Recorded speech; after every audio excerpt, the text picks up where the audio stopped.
Hello and welcome to Cognitions, Speaking the Unspeakable with JP. And Stacy D.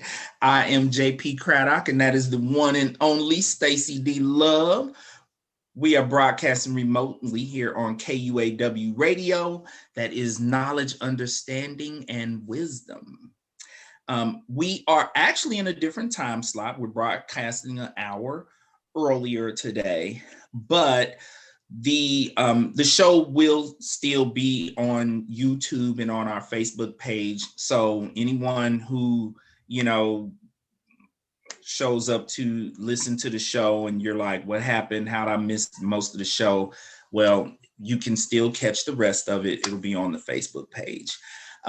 Coming up on the show today, later in the show, we have our question of the day, which is diagnosing depression. Can a person have depression without feeling sadness? Okay, this is because we're still in Mental Health Awareness Month. We're trying to cover a diagnosis every week. So we're going to finish our Mental Health Awareness Month with diagnosing depression.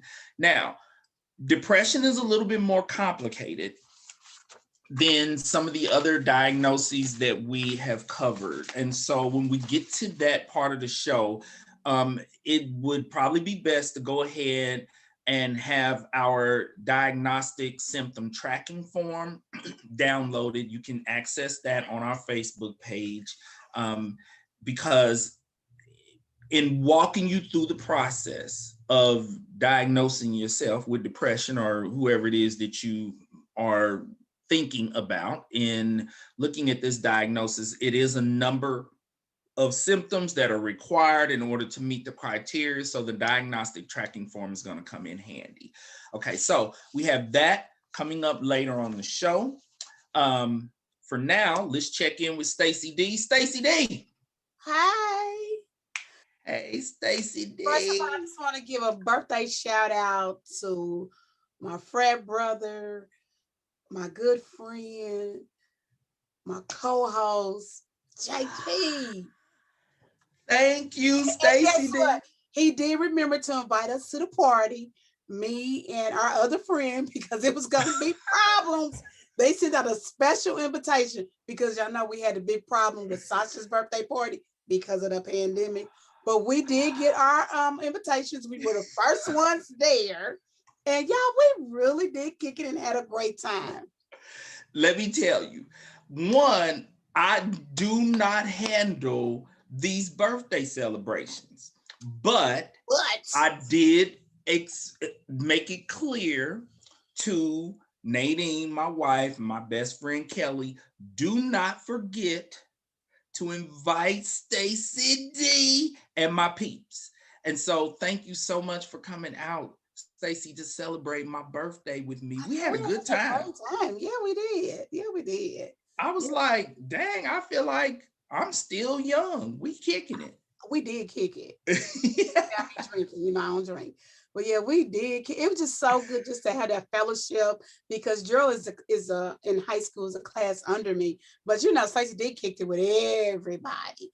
So yes. I mean, we have been going to school from each other for what, 8 years? Yeah, it was just a great experience. It was just good to see Kim and Kelly, your sister, EJ. It was just. Yes, you were not the only, because my sister does not drink at all. Oh, but we still and my brother-in-law AJ does not drink it. I'm so happy you got to be my sister, because that's like my rock. Love my sister. You heard her fussing at me. Right. Why was my sister fussing at me in this restaurant on your birthday? I'm not allowed, let me tell you, during any family events, my sister, she don't play this mess. And I actually do the same thing with the kids, but she ain't supposed to do it with me. I had my cell phone out for it wasn't even 60 seconds, okay? She ready to come across the table and act a fool in the restaurant, okay? She making Caucasians nervous, okay? Fussing at me, put that phone up. So, but yes, this is important during quality time, during family time. We,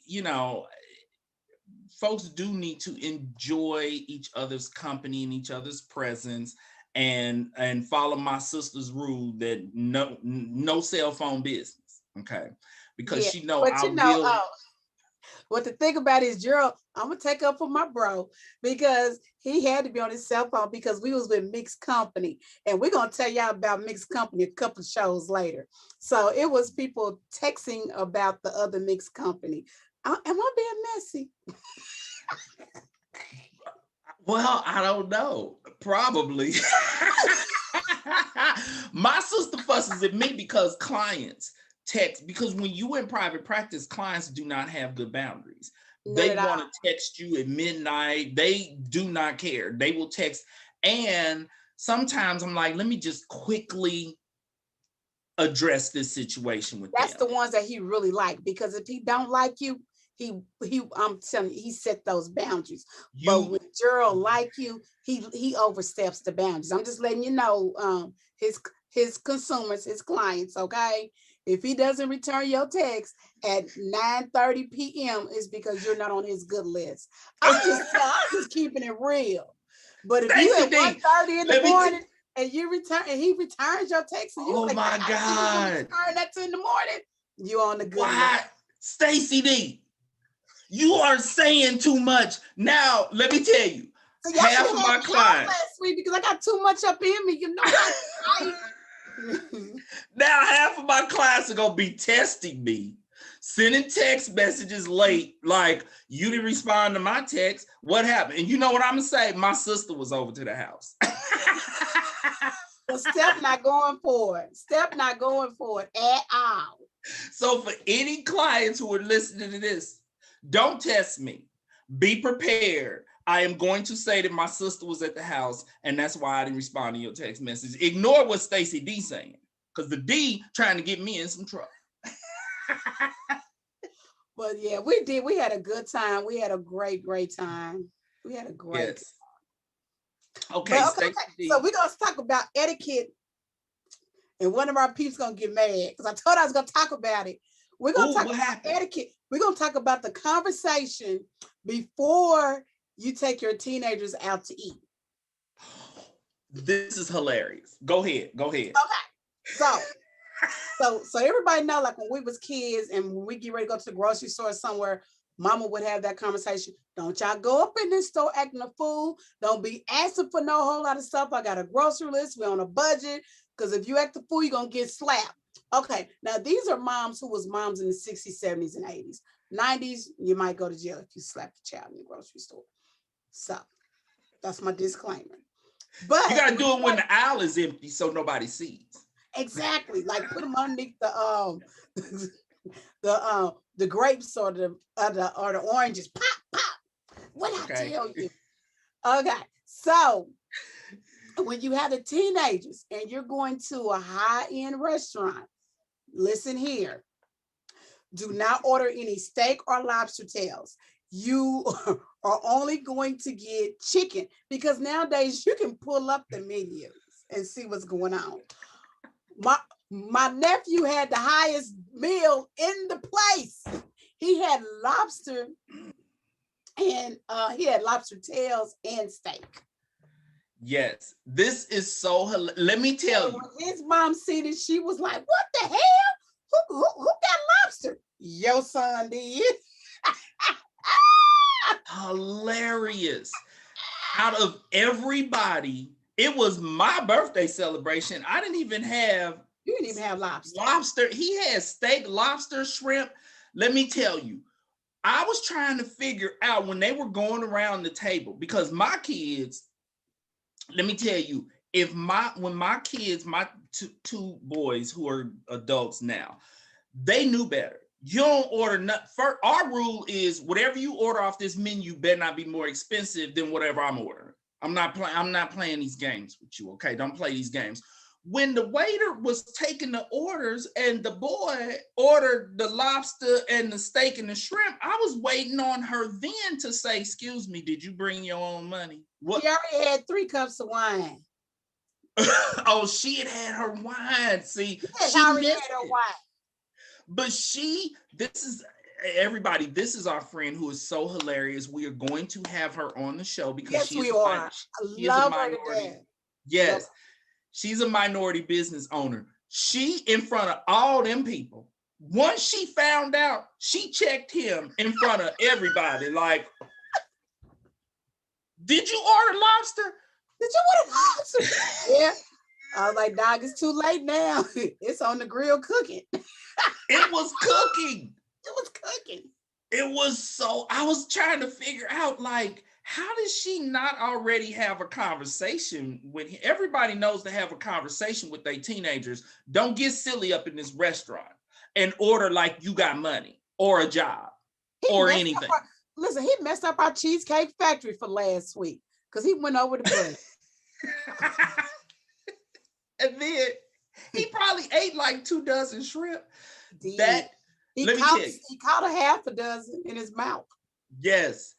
This kid, he was so wonderful. It was other kids there. I don't want to ignore any of the other kids that was but they didn't order no lobster and steak and shrimp. all the kids were sweet and wonderful. My baby was there. She a picky eater. She didn't want hardly nothing they had. But he was the only teenager. Girl. She did good. She ate a little bit of everything. She did. She ate some rice and she did eat a little bit of shrimp. He was the only teenager there. That kid is so much fun. I'm like, every one of my birthdays, I want him there. I want him having his lobster, his shrimp, his steak. Like, that's how we doing it. That's how he's like, Auntie Stacy, I'm so glad you driving. Because she had 3 glasses of wine. And when you done had 3 glasses of wine, you will miss your kid ordering steak and lobster and shrimp. Yes, you will. So the lesson here is drink your wine after your kids have ordered in the restaurant. Well, and I just want to say, taking up for my friend, if people had been on time, she might have only had 2 glasses. Or wait a minute. I was on time. I was right, Stacy D. Now, I know I, on occasion, can run slightly tardy. On occasion. I was on time. Okay, so we got to bring Kelly. Bring Kelly, get up online. Because Kelly did that CP time. So she told everybody 30 minutes early, not knowing I'm always on time.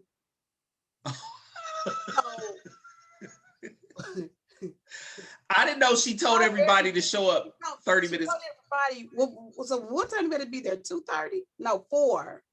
What was it? I forgot. I showed up when my wife told me we gotta go.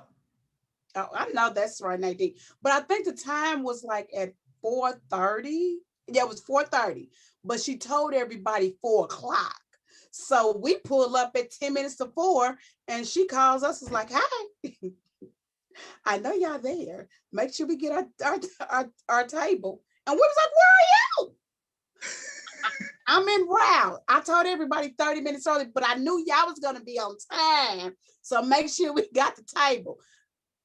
Our girl was already a glass or 2 into wine when I got there. Yes. Before anybody got there. Yes. Like, y'all was there before everybody, and she was already sipping. And I ain't mad at her. Drink your wine, okay? Enjoy. Because she's sort of scared of the whole pandemic and stuff. And even though she has got her shot, but she doesn't. She's still, And she hasn't been out much. No. I think her son encouraged her to start drinking wine early because he knew he was going to be ordering steak and lobster and shrimp. He knew he was going to be ordering the lobster, shrimp, and steak. His mama, he's like, I need for her to drink at least 2-3 glasses of wine because I'm getting like full up in here on some lobster. We were already looking at the menu, but I love that restaurant. I'm not going to say your name because I know you're not going to give me a discount. They pay for advertisement on this show. But I've never been there before. We need to go back there after Cheesecake Factory. We need to go to Cheesecake Factory, and then we need to go. Okay, we gotta go. Okay. You know, I just got back from Tennessee. My life, my life gets ridiculous. Okay. I can't even take a basic trip without ridiculous things happening. Ridiculously JP. That's what we're gonna call it. Ridiculously JP. Let's hear about it, JP. Because I know about one, but so well, let me hear about I need to explain why the show was a repeat last week, because I was traveling and ended up delayed and did not make it to Tennessee in time for us to do. Why? Because, well, one, there was the rain delayed because on occasion I can run a little late. And I timed this drive to Tennessee in a way where I know how fast to drive to shave 45 minutes to an hour off of the trip. But it was raining and I couldn't do all that. And these stupid rental cars are ridiculous, okay? The rental car locked us out with my baby in the car. Well, the key was in the car, and Nadine had got out the car. And you know, if you touch the handle, it'll lock it's not supposed to lock the doors if the keys are inside. But this was some type of bootleg vehicle trying to be fancy with all the remoteless, all of that mess. And so she was getting out of the car. I was already out the car, filling it up with gas. And I guess she touched the door handle and it locked us out. Well, most cars won't even do that if the key is inside. But if it does, and you're standing right there, if you touch the handle again, it'll unlock it. Well, it wouldn't unlock it, and Sasha was in the car. And you know she was asleep because it was still early.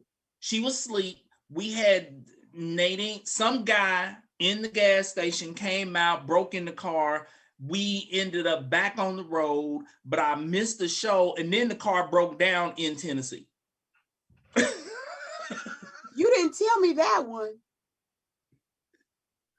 The car was raggedy. This is a brand new car, mind you. This car only had like 6,000 miles on it.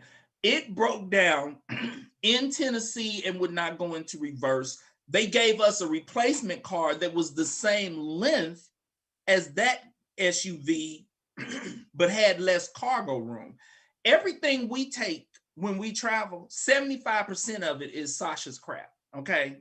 She too, but she a diva and she got to have all her crap, okay? All her stuff. All her favorite toys, all of her like stuff. She's at home.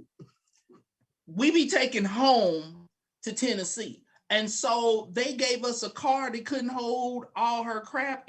I had to load, unload the car to get most of her stuff in it. And we got a couple of things that's still in Tennessee. But that's the ridiculousness. I had a wonderful time. My in-laws, I am blessed with incredible in-laws. My mother-in-law and father-in-law. Oh my goodness. Mother-in-law.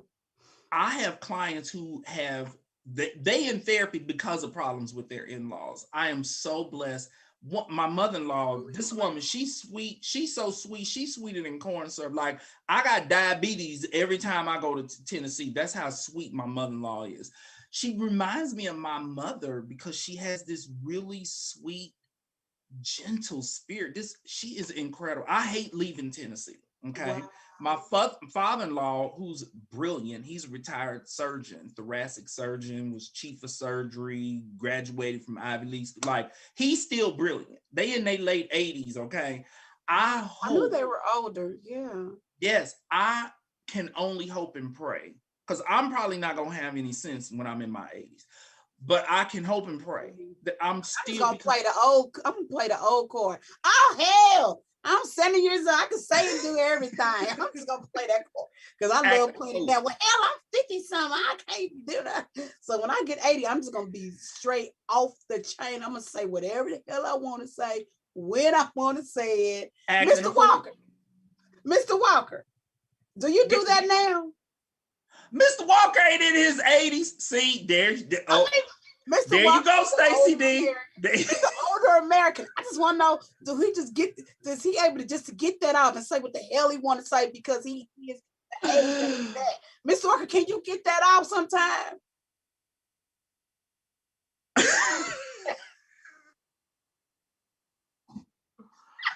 I'm like, I can't wait till I gonna kick it in at 70.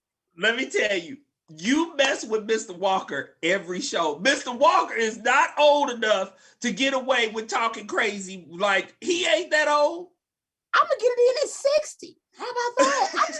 I try to get it in now, and my kids be like, Mama, nah, Mama, stop it, man, stop it. You are not old enough to. You're not old enough to get away with that crap, Stacy D. Hey, you faking the old card. You faking the old card. But let me tell you, really do it at 60. Now watch. Trying to start early. Let me tell you, I had a wonderful time. My in-laws, like I said, my father-in-law is still brilliant. Like, we're able to have like intellectual conversations. You know, I try to keep up with him. Okay. My brother-in-law is absolutely wonderful. My niece and nephew, like, they just make you feel incredibly welcome and comfortable. I love going to Tennessee. In fact, I told Nadine I need to expand my practice into Tennessee so that we can spend more time in Tennessee with the in-laws. That's what King was talking about with the home. You know, everybody, I have a home health business in Kansas City, Missouri. And that's where King and I have been throwing around in the air. So I can just see my parents more because they're in Mississippi. I mean, just do it in there because guess what? It'll be a tax deduction to go down there and handle business and, you know, just check on them because my pops is in his late 70s and my mother and my mom, what is she, in her early 70s? Papa was something else, wasn't he? And if you expand into Mississippi, you're right. You would be able to go down there at least once a month. Yeah, I have to go down there at least once a month to check on my tax write-off, everything. You might even be able to, because technically it would be like a business trip. You could probably rent like a condo or something and write, we about to, okay, let's not even talk about it because the IRS might be listening. Okay. I'm calling my tax woman today. I got her on my to-do list anyway. I'm calling her today. Yes, I rent a whole apartment down there and it's a tax deduction. Exactly. Oh, I'm going to be broadcasting from Tennessee. I know we're supposed to be going back into the radio station. I'm going to be in Tennessee with my peeps. And I'm going to be in Mississippi with my daddy. Oh, okay. Stacy D, let's get to mental health and illness in the news. Okie dokie, let's do it. We have an extremely unfortunate story to talk about today. There has been another mass shooting. Here's something.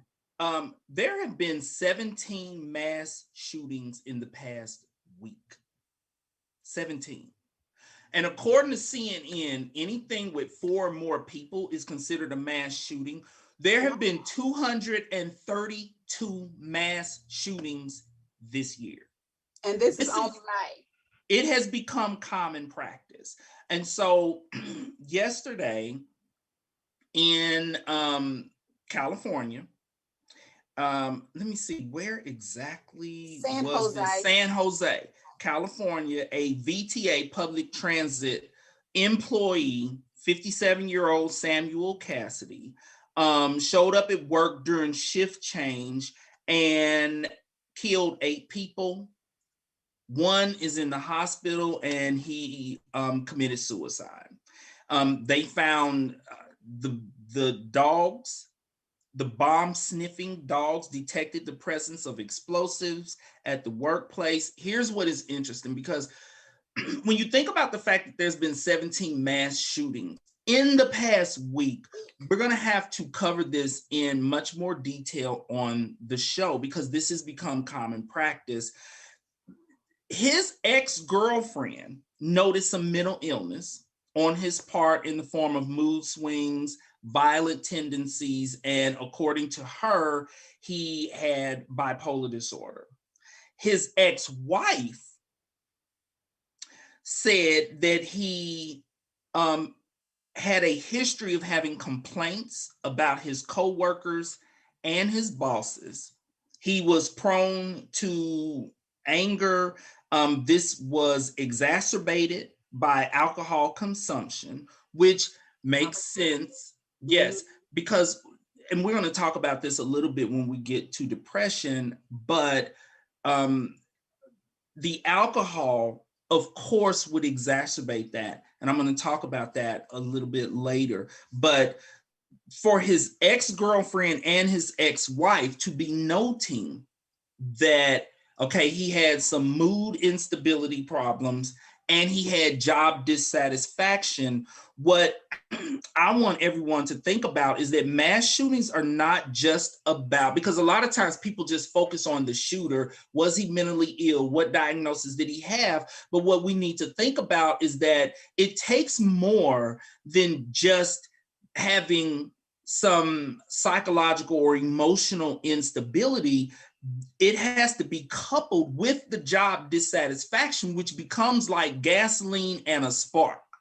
Okay. And so what we have to think about is the combination of those two: mental instability, emotional, psychological, plus extreme job dissatisfaction in a person who has a low threshold, poor coping skills, some amount of fragility, and just a lack of an ability to handle job dissatisfaction.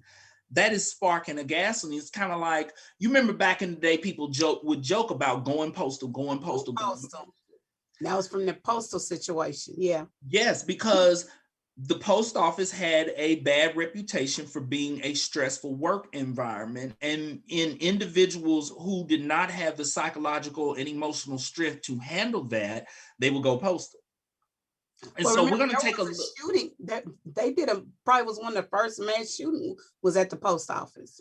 Yes, yes. And so what we're going to do, I want everybody to know we're going to cover this. What we're going to talk about is attacking the problem of mass shootings is going to require taking a look at both what's going on in the background, meaning with the individual, taking a look at that, taking a look at the risk factors that friends and family members need to be aware of. But what we're also going to take a look at is the employment situation, because oftentimes employers become content with knowing that they are having a work environment where the employees are dissatisfied or unhappy, a stressful work environment.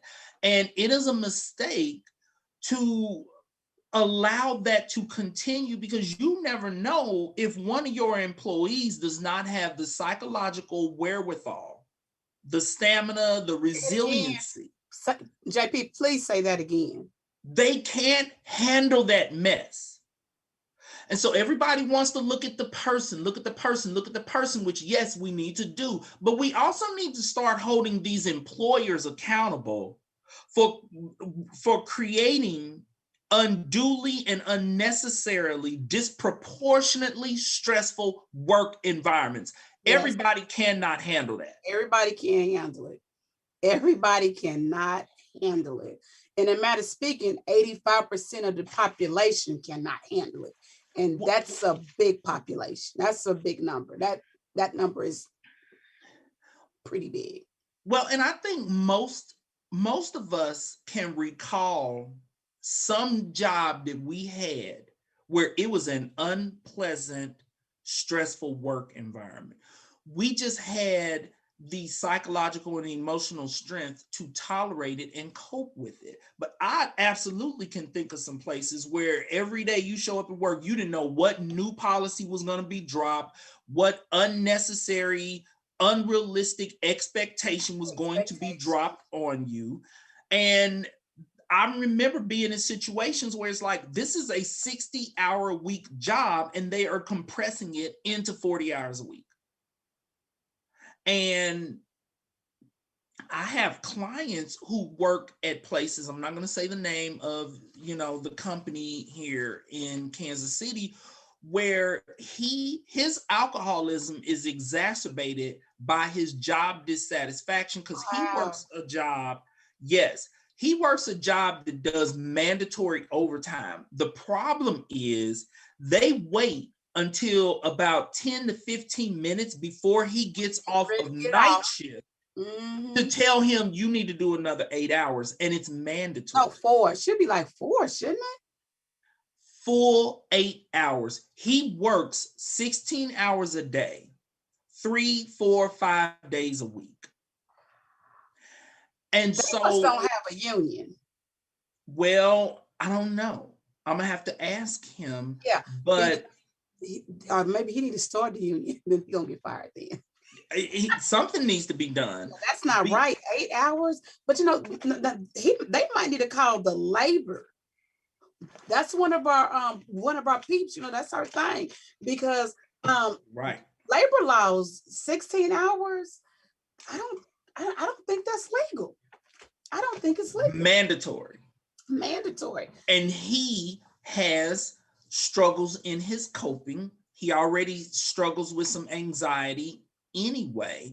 And so he self-medicates with alcohol and will sometimes, to avoid going to work, because he knows he's going to have to work a 16-hour shift, he'll skip work and drive to the liquor store, sit in the parking lot and get drunk and call in. So he's going, wow. Yes. Wow. To avoid it. And so it is a blessing to have a job, especially during a pandemic, but we need to remember, just because someone is providing employment does not mean that they get to practically abuse their employees. And so we're going to take a look at all of that. Did you have any other thoughts on that whole mass shooting thing, Stacy? Because I was shocked to find out that we're having multiple mass shootings every single week. I did not know it was that many. 17. Hold on, JP. Show us that cup again. Let me see the mug. Can we see the mug? Hey, look at my new mug. Cognitions, speaking the unspeakable with JP and Stacy. If you don't know, you better ask somebody. When you go to our Facebook website, this is the picture, one of the pictures of us on there. And guess what, Stacy D? What? Ain't nobody forgot about you. I got your mug downstairs. Y'all make you have to roll up and get it though. I'm gonna bring it to you. I was going to order you some more AKA gear because I stumbled across some nice AKA gear, and you know, my Sarah. I'm like, when I'm on the website and I order it, the pink be orange. Ooh, that's not good. The Lisa pink be orange. For our listeners, and AKA cannot tolerate her pink being orange. If you plan to buy Stacy D some AKA paraphernalia, Alpha Kappa Alpha, make sure the pink is pink. Lisa pink and apple green.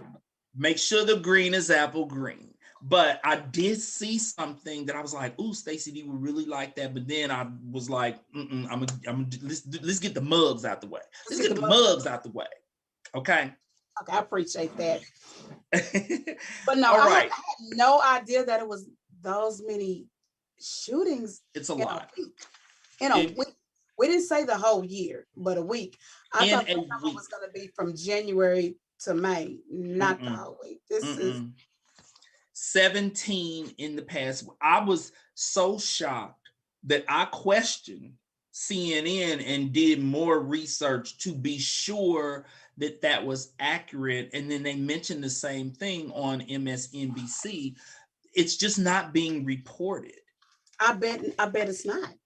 And that's what is so unfortunate, that no one knows how common it is. Nobody, who would ever imagine that we've had 17 mass shootings in the past week, or that we have had 232 this year? For the year. Like, because we're not even halfway through the year. This is ridiculous. Okay, so we are going to have to take a look at that, because I want our listeners to have a good enough knowledge base to kind of have an idea what to look out for in the workplace. Especially in the workplace. Especially in the workplace. Yes. Because you might catch one of those bullets flying. They have no, Yes. Listen, like my mom used to tell me, they have no eyes. That's right. And I not only want our listeners to feel safer in the workplace, and because they're more knowledgeable of what to look out for, but family members need to accept a little bit more responsibility. Like, if your family member is unstable and unhappy at work, trying to self-medicate. Yes. That's not a good combination. Now, in his case, this ex-wife and this ex-girlfriend, these are old relationships. One, I think the divorce was like 15 years ago. The ex-girlfriend was 9 years ago. So they're not people who were currently watching him psychologically deteriorate and know, like, okay, he's going to go in there and shoot up. Yes. Right. But I know that I had a client who was so disgruntled with his job that when they fired him, they were under the impression that he might come in and shoot up the place. And so as his therapist, I had to assess on an ongoing basis his level of dangerousness to see if he had the potential to do that. And fortunately, he was not, he wasn't that guy. He was not that psychologically and emotionally unstable, but he had been cussing out so many people at the job. Let me tell you, they had 2 security guards escort him out the building. Okay. They carried his boxes for him. They was like, we got your boxes. He's like, well, I need to clean something else out. No, you don't. We want you out of the building. Let me tell you, as he was pulling away, they was watching him like, this fool might shoot us up. And so we need to take a look at that. Okay, let's get to our question of the day. Okay, diagnosing depression. This is a major one, so I'm glad we're covering it. Can a person have depression without feeling sadness? Okay, as I said before, it might be helpful to have the diagnostic symptom tracking form as we cover this diagnosis. Now, the diagnostic requirement, if you have your diagnostic symptom tracking form out at the top, diagnosis, you're going to write major depressive disorder. Do not be upset by the term major. There's no minor depressive disorder. That's just the name of it. Okay. Yeah. So if you end up meeting the criteria for this diagnosis, please do not go curl up in the fetal position in the corner and start crying. I have major depression. It's just depression, people. Relax. Depression. Minor depression. Just one word. Just one word. It's just called major depressive disorder. Okay. Number of symptoms required to make the diagnosis. The number you want to put in that slot is 5. It takes at least 5 symptoms over a 2-week period. And of course, as you all know, JP and Stacy D, we diagnose strictly from the book. This is not Google mess that we are presenting to you all. We don't do Google mess, okay? I love Google, but not when it comes to diagnosing. Okay, so 5 symptoms over a 2-week time period, okay, with at least 1 symptom being either anadonia or depressed mood. And I'm going to describe and explain what anadonia is, okay? But of the 5, 1 needs to be, and therein lies the answer to our question, can a person have depression without feeling sad? Because oftentimes what I get in therapy is people saying, I can't be depressed because I'm not sad. You do not have to, here's the answer to the question, you do not have to have sadness in order to be depressed.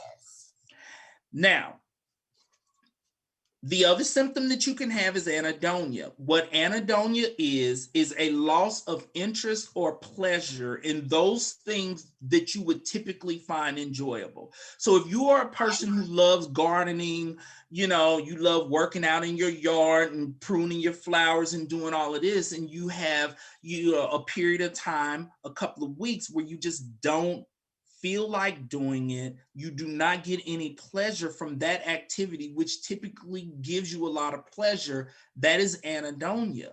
And you do not have to be sad in order to experience that. And so on your symptom tracking form, of the 5 symptoms, okay, one is, yes, depressed mood. Okay, depressed mood most of the day, nearly every day. Now, this can either be by subjective reporting the client coming in and reporting like, JP, I'm sad. Like I feel sad, I feel down, I feel, empty, and et cetera, et cetera, et cetera. I'm hopeless.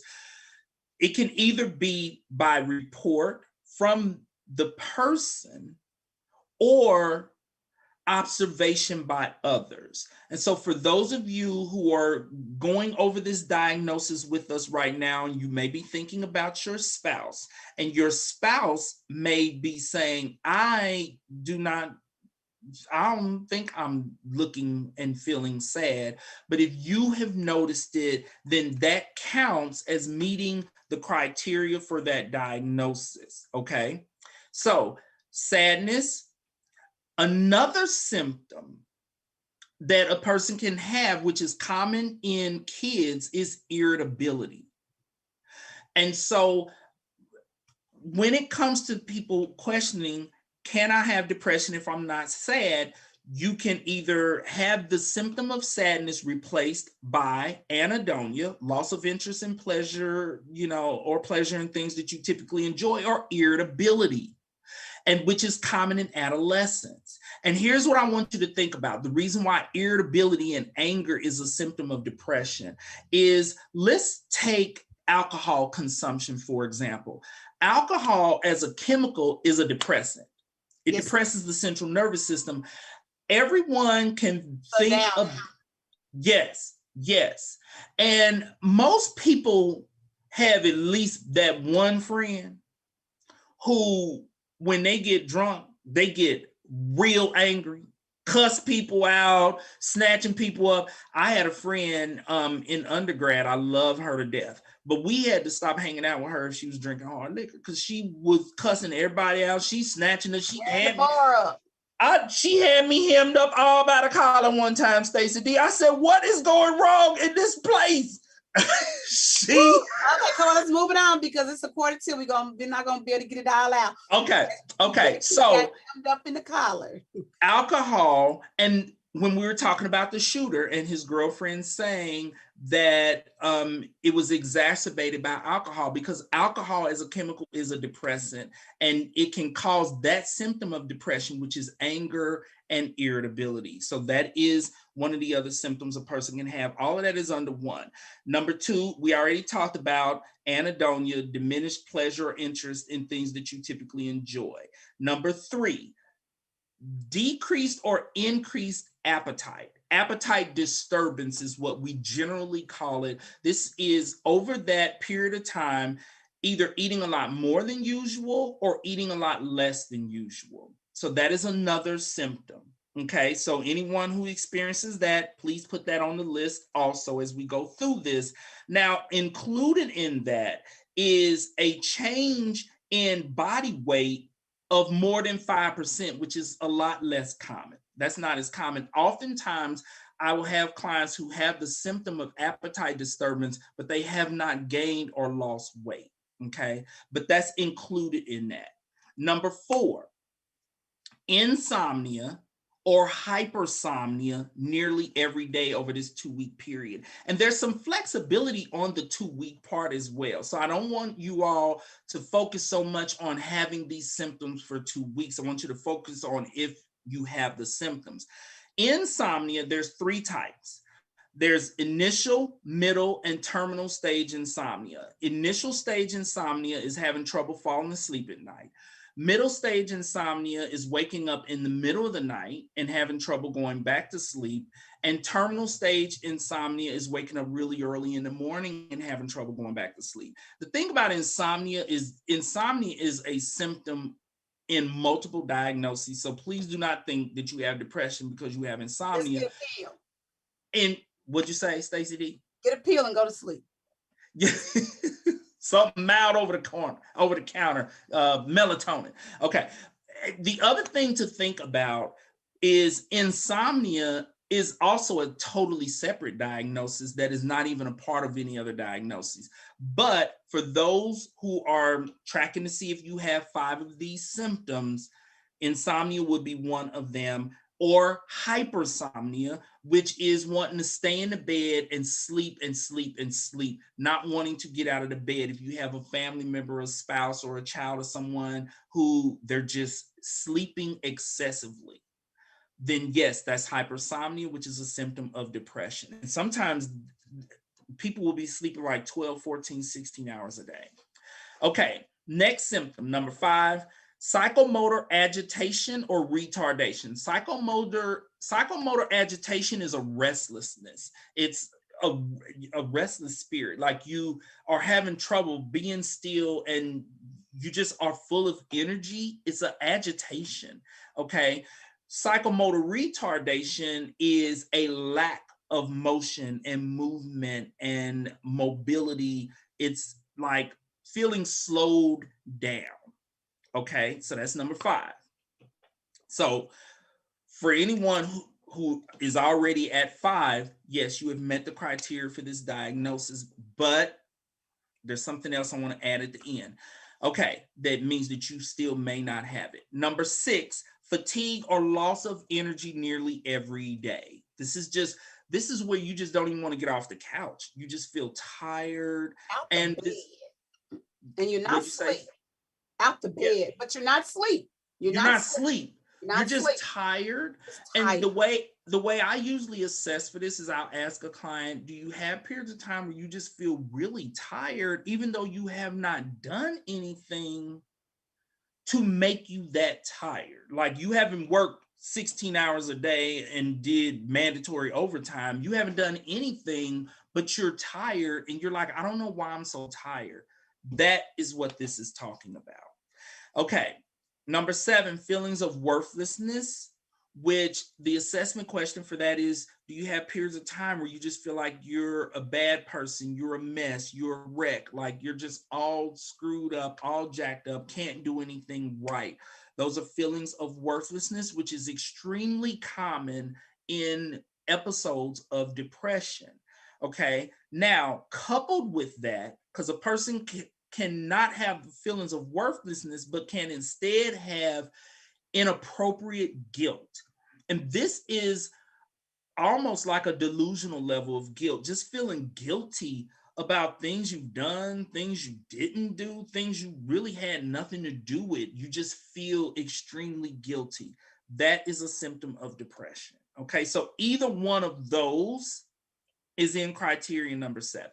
Number 8, diminished ability to think or concentrate, poor concentration. And a lot of times people will mistake this for the poor concentration in ADHD because it does look exactly like that. The way to tell the difference is the poor concentration in ADHD is consistent. The poor concentration in depression is episodic. It comes and goes. So you may have a week, 2 weeks where you are struggling to concentrate and focus, but then it can go away and you are doing just fine. You can do just fine. But when you can never concentrate, it's just, you just can't get it 10 minutes and it's over with, that's totally different. Exactly. And this is another symptom that a person may not themselves notice.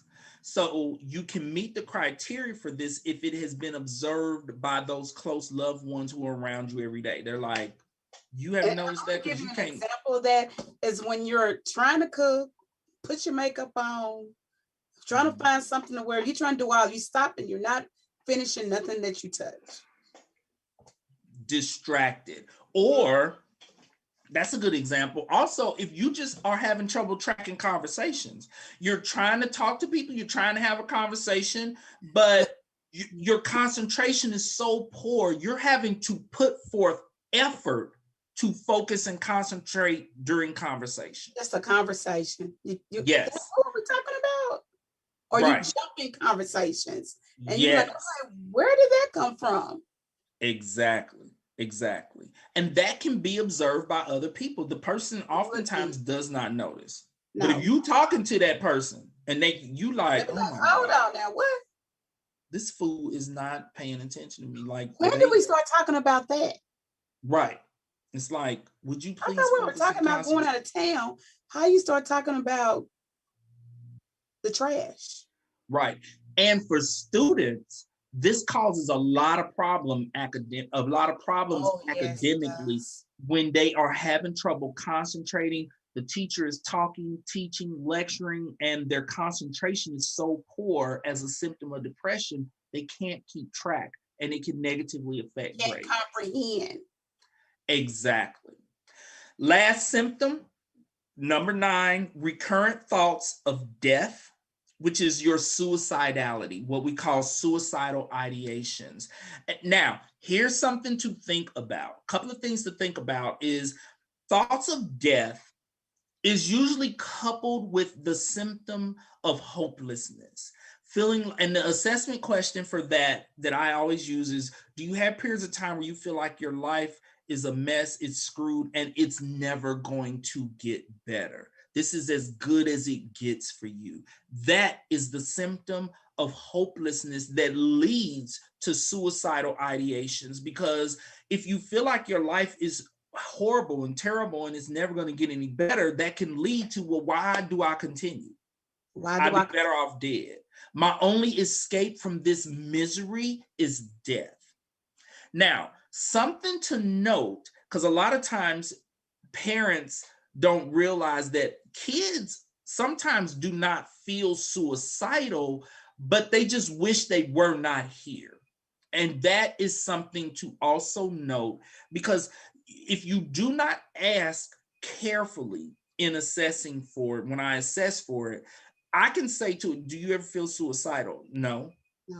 Okay. Do you ever wish that you were dead? Do you think about your own death? Do you wish you were not here?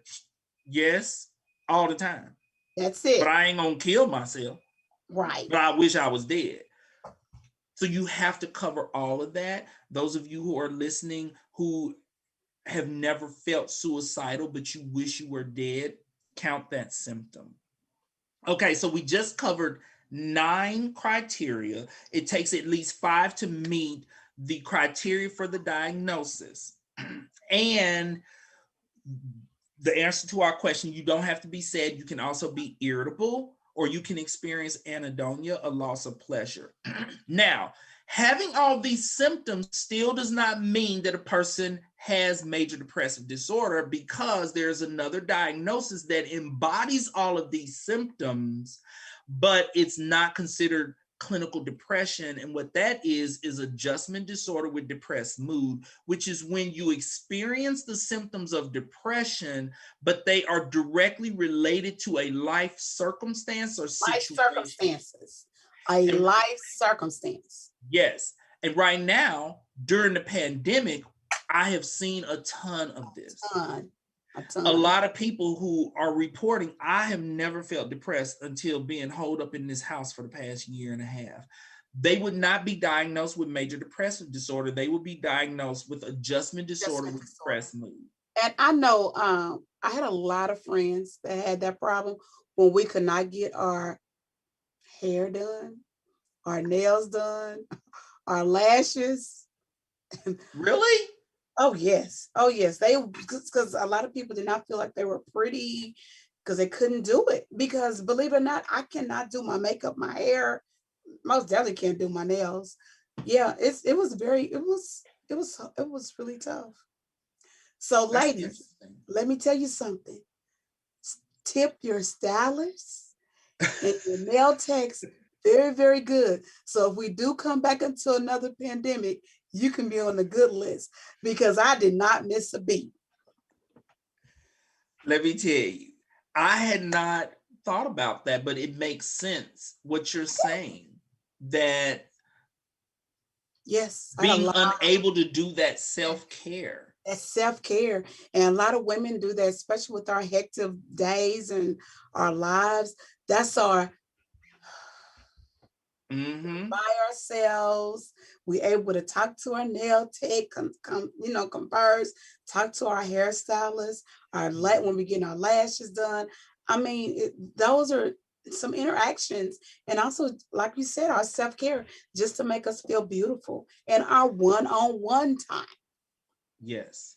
And it really does. I'm so glad you mentioned this, because it does make sense, because when you look good, you feel good. And for I can see this being more of an issue with women who are accustomed to having their hair and their makeup and their nails done, and then you hold up in the house with big pink rollers looking a hot mess for a year and a half.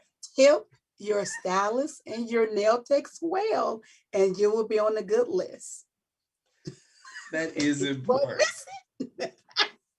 Yeah, that is also something to think about. Okay, so Stacy D, what'd you say? Tip. Yes, Stacy D, you take care of your people, don't you? Yes, I do. I didn't miss D, they were mad at me. You have actual hair and makeup people who get you ready for the show. Yes, I do. And this is technically radio. We aren't even supposed to be seen, Stacy D. But we are. I have to stay ready. Get ready. And since we are, Stacy D has her hair and makeup people. Yes, I do.